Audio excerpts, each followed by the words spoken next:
Hello viewers, I'm Ronn and you're watching 284 Media out of Tortola in the beautiful British Virgin Islands. Indeed, it is another beautiful holiday in the BVI. Of course, this is August Wednesday, and apart from celebrating how we celebrate and what we celebrate, we thought it best to give you some educational pieces that help Virgin Islanders and residents as well as friends understand the meaning of why we celebrate what we celebrate. Today, we are joined by Director of Culture at the Culture Department in the Ministry of Education of the Government of the BVI, Dr. Katherine Smith, and she breaks it all down for us. We'll be right back after a word from our sponsors. You're watching 284 Media.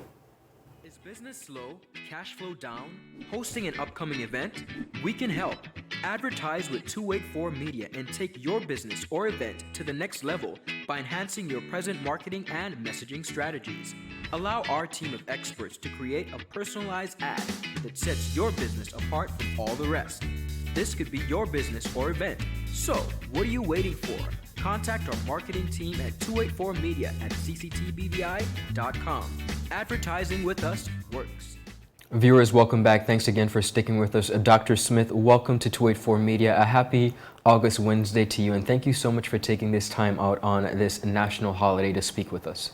You're welcome. I'm really happy to be here, and thank you for reaching out to me. You're most welcome. We celebrate, as you know, the August holidays, our emancipation from slavery here in the British Virgin Islands. We thought it best for you to come and just break it down for us as to why we celebrate what we celebrate. Of course, we had the emancipation service on Sunday gone, which really solidified the August 1st, which is the Proclamation of Independence, which was read. I want to put that into perspective for us. So let's start from there. Why do we celebrate what we celebrate, starting with the emancipation service that is usually done at the Sunday morning well? Yes, I mean, I think that we need to first understand that, of course, we all know that there are some traditions that are incredibly important for us to maintain and for us to keep doing. And so 187 years ago now, on the 1st of August, it was a Friday, our ancestors who had been enslaved celebrated for the first time. So that was the first emancipation celebration in their churches, and they were Methodist at the time, all around the island, celebrated their emancipation. And so that's why it's pretty important that even though we might not have the normal festivities, that we engage in, we definitely have to keep that tradition, that particular tradition alive. And that's why it was really important that we actually had that service, albeit virtually, Yes. but still, it was commemorated. Now, around this time on Wednesday, we would be now preparing to head over to East End for that leg of these celebrations. As Director of Culture, I want you to put into perspective the mammoth task that is at hand at really preserving Virgin Islands culture. What should we be paying more attention to, Dr. Smith? At this point in time, I think we definitely want to take a look at the way in which we celebrate, and not even so much the way as much as the reason, right? So I think if we use these celebrations to connect the dots, connect our past to our present, and even our future, that would be a really good approach, Ron, Mr. Grant. I think that if we were well versed in our history, we would understand the different aspects of our culture, for example, even our society that developed during that period. It's true. Everything started during the plantation period. Our ancestors created a culture right then and there. Yes. On those plantations. It was unique. And I think we ought to really explore the aspects, some negative, some positive, celebrate the positive, like the creation of culture, and connect those dots to the way in which we celebrate today. It would just make everything much stronger, our identity much stronger and more informed. And speaking of identity, a cultural identity rather, when you look at Virgin Islanders, what is your personal, and this is a personal question, what is your personal My Virgin Islands story when you look back at how hard our ancestors fought for us to get to the place where we are today? I really like that question. Ron. I like that question because there's something we haven't really discussed that we really need to come to terms with in sort of a public discourse, and that is this. Many times when we speak of our culture, we may be talking about cultural heritage.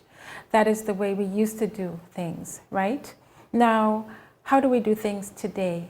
I'm not sure we've really come to that really informed understanding and discussion as to what that culture is today. I happen to think it's very important for young people to speak up on this.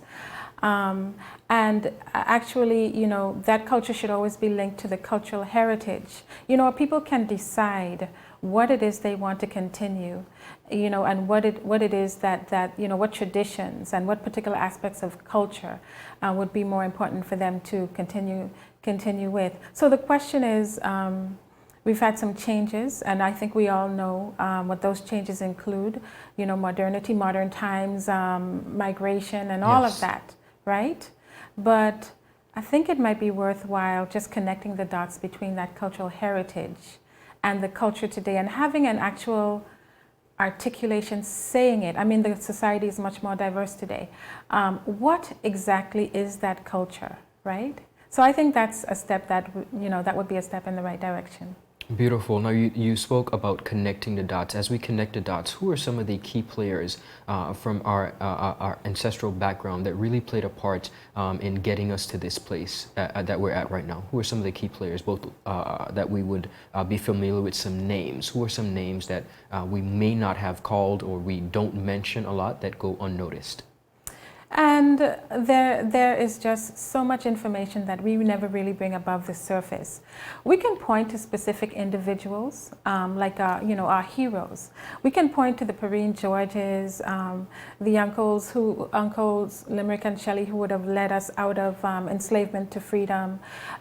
We can point to, you know, the Josiah's Bay Rebellion heroes, but we actually have information about the everyday person and the experience and their stories, and you know, we're able to flesh out and share that experience of what was going on and the lives they lived and the lives they created. For example, I'll give you an example. Let's say our sort of food culture. It's pretty important to us, right? On Sunday, we all saw a very nice presentation by one of our researchers, Eugenia O'Neill, on the changes that happened to our foods during the plantation era. You know, the emphasis that was placed, for good or bad, on things such as sugar, rum, its byproduct, and the starchy foods, and she explained to us the reasons why, and the difference that there was in the foods that we ancestrally were eating before that period in our history, you know. So you know, it's good to sometime analyze, you know, that past, right? And the foods that we look at as cultural, yes, they are cultural, but you know, we can do a deeper exploration. And the reason I'm bringing that point up is because that's an everyday cultural topic. Very true. Yeah, that's an everyday cultural topic, and the women who cooked and the way that they cooked what they knew how to cook. You know, it would be interesting. We read a book by an Igbo, current day Nigeria. This was the largest ethnic group that came into the VI. Into the BVI. His name was Alauda Equiano, and he describes his foods. And he said we stew the flesh of chicken, so that's stewed chicken. You know, let me give another example before I move off from food. One of my favorite topics.